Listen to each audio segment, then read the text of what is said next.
Барлықтарыңызға сәлем, арнамызға қош келдіңіздер. Абайдың 18-ші қара сөзі.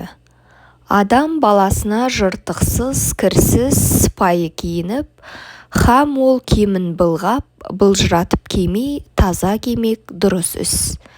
Ләкин өз дәулетінен артық киінбек, не киімі артық болмаса да, көңіліне қуат тұтып, тым айналдырмақ кербездің ісі.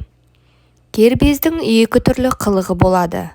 Бірі бет пішінін, мұртын, мүшесін, жүрісін, қас-қабағын қолдан түзетіп, шынтағын көтеріп, қолын тарақтап әуре болмақ. Біреуі атын, киімін, айран ішерім деп, солардың арқасында сыпайы, жұғымды жігіт атанбаққа. Өзінен ілгерілерге елеулі болып, өзі қатардағының ішін күйдіріп, өзінен кейіншілерге әттең дүние-ай, осылардың атындай ат мініп, киіміндей киім кигеннің не арманы бар екен, дейтұғын болмаққа ойланбақ. Мұның бәрі масқаралық, ақымақтық.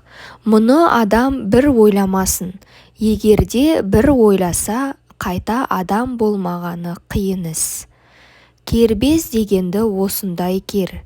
Кердең немеден безіңдер деген сөзге ұқсатамын.